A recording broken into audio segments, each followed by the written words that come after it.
What's up, guys? This is Big J H-Town coming at you with a video response. First time ever doing this. This video is in response to zayax's video about the price points. This is something I've been wanting to do since I saw the video, but I just hadn't gotten around to it, so I figured I'd get it done.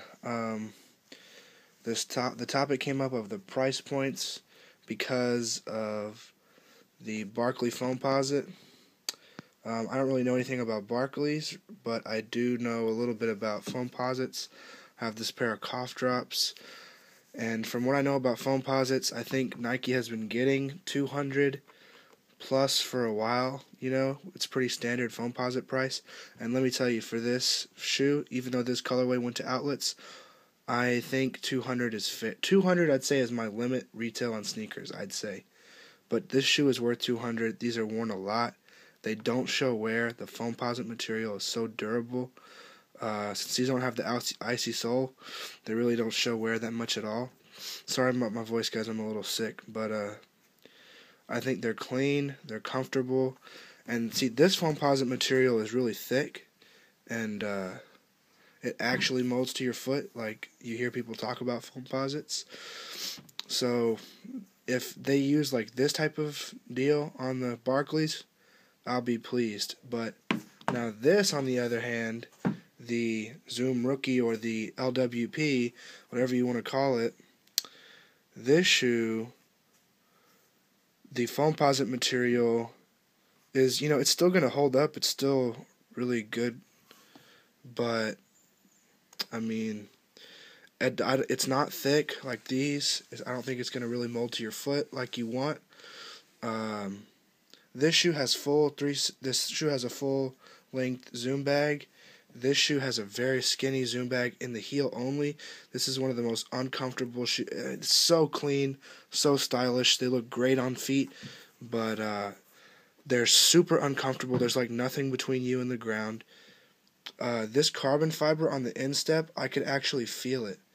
There's like nothing between the instep of my foot and this carbon fiber shank, and I could feel this hitting in. I got these in a trade, and I've been seeing videos and stuff and hearing that people say they find these at Ross. I'm pretty positive that this pair came from Ross, and that may be why they hurt my feet, but regardless, you can watch Nightwing's performance review on this shoe. He said the carbon fiber hurt his feet, and these pods, I just think that the price point, which is the same as these, I'm pretty sure, $220, $215, this is ridiculous. If they throw this foamposite material, like this style, onto that Barkley, it'll be a joke to me. But it looks more like this style of a foamposite 1 material or a Pro, which will be good. But if they go with this, I heard I think Hess Kicks said Nike really invested a lot of technology into this shoe. I don't agree with that, but shout out to Hess Kicks. I really like his videos, but there's like no cushioning in this shoe.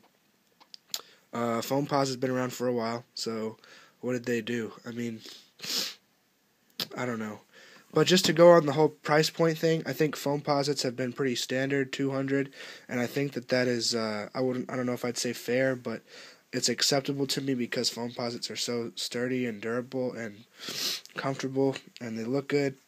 But I think part of it is hype, but you know what? I think 200, it's not that much stretch of an imagination to see a $200 price tag on a foamposite shoe, and since that shoe has foamposite, and it has Air Max unit in the heel and probably Zoom in the forefoot, I think it'll be worth it for that. But I've seen shoes with full length Air Max at Ross for $50 or less.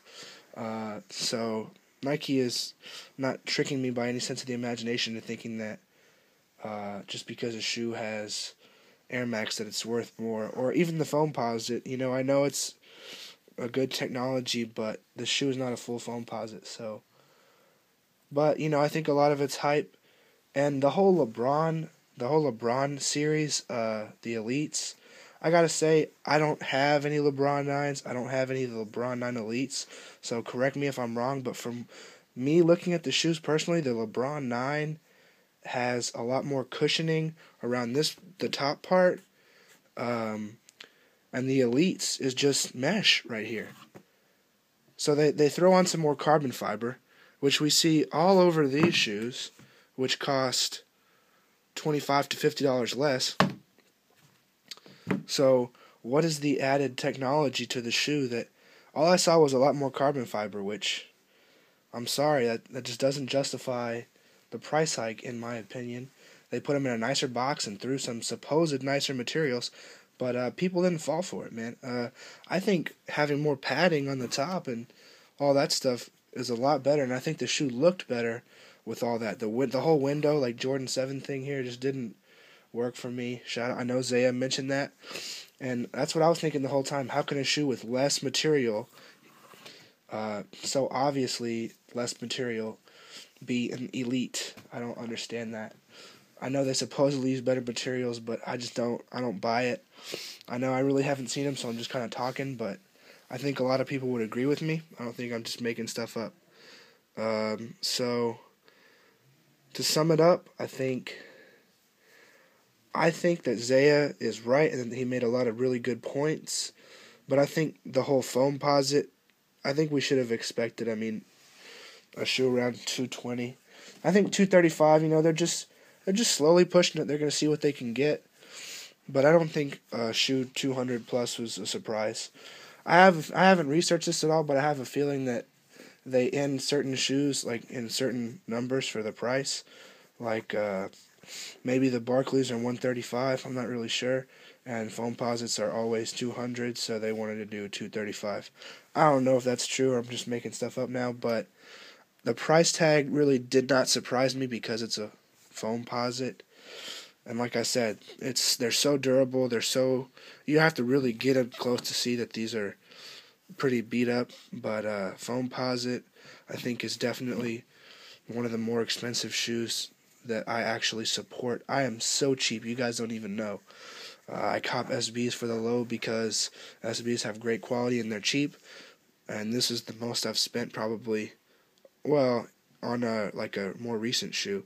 I copped some old SBs and I spent a good amount on them, but I didn't even pay retail for these, but that's another story. So to sum up again, I think foamposites are worth 200. I'm not sure about 235, 250 after tax, but I don't think we should be surprised. I don't know. I also probably would not pay retail price for that shoe.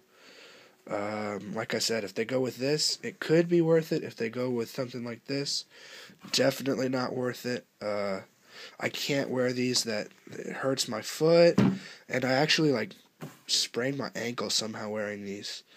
Like I said, I'm pretty sure that this is a Ross pair or something like that. I mean, this shoe has been hitting outlets like crazy. The LWP going on sale. They're not getting the price for it. I guess maybe that might change now with the Galaxy pair having released. Create some buzz for the shoe. I mean, it looks so sick on feet, but I can't wear it. It hurts my foot. These are super comfortable. I wear them all the time. Don't regret buying them at all, even though I overpaid for them, I'm pretty sure. But you know what? That's really all I wanted to touch on, and the fact that I think the Elite series was a scam, a ripoff. They were just testing the market. They probably paid exactly the same, if not maybe even less, to make the Elite LeBron 9 than they do for the LeBron 9, I would guess. Sorry.